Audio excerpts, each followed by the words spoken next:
मृत्यु के बाद जीव की आत्मा कैसे पहुंचती है यमलोक। दोस्तों, मृत्यु एक ऐसा सच है जिसे हर किसी को एक न एक दिन स्वीकारना ही पड़ता है। आपको ये जानकर आश्चर्य हो सकता है कि मृत्यु के बाद भले ही आपका शरीर जल जाए, लेकिन आपकी आत्मा कई मीलों तक यात्रा करती है।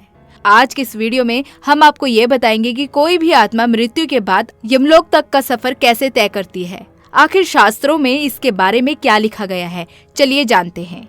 दोस्तों, स्वागत है आप सभी का हमारे चैनल प्रभु दर्शन पर।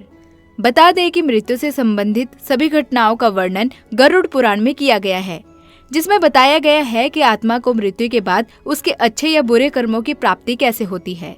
गरुड़ पुराण के मुताबिक मृत्यु के बाद एक व्यक्ति की आत्मा एक दिन में लगभग 200 योजन की दूरी तय करती है।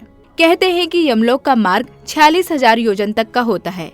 तकरीबन 430 दिन की यात्रा के बाद एक आत्मा यमलोक तक पहुंच जाती है, लेकिन उससे पहले कई भयानक लोक और वैतरणी नदी को पार करना पड़ता है। मौत के बाद व्यक्ति के पास यमदूत आते हैं और उसकी आत्मा को लेकर चले जाते हैं। बताया जाता है कि यमलोक की यात्रा के दौरान जब उसे थकान महसूस होती है, तब उसे रुकने की अनुमति नहीं होती, बल्कि उसे घसीटते हुए यमलोक तक लेकर जाया जाता है।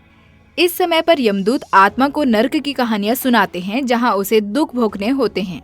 मान्यता है कि आत्माएं ये डरावनी कहानियां सुनकर जोर जोर से रोने लगती है, लेकिन कोई भी यमदूत उन्हें चुप नहीं करवाता। इसी समय पर आत्मा को अपने सभी पाप याद आने लगते हैं। इसी समय पर आत्मा अपने पापों को प्रायश्चित करती है। कहा जाता है कि यदि मृत व्यक्ति का परिवार पिंडदान नहीं करता, तो मृत आत्मा जंगलों में भटकती रहती है और कभी भी उस आत्मा को शांति नहीं मिलती।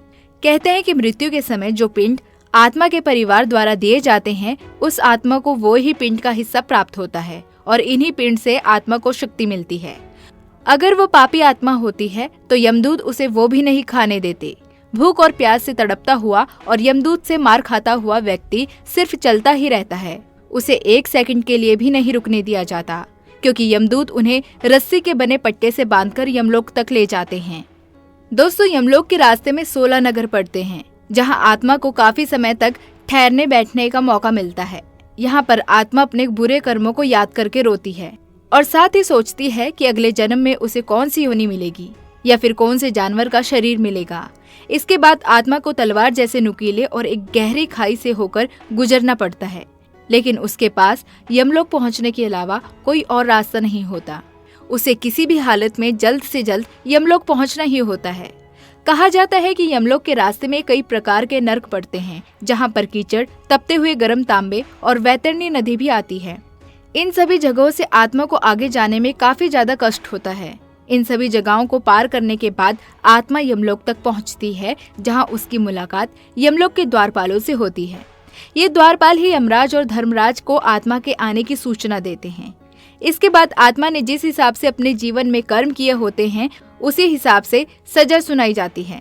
अगर उसे अच्छे कर्म किए हैं तो उसे स्वर्ग मिलता है, लेकिन उसने अगर बुरे कर्म किए होते हैं तो उसे नर्क मिलता है।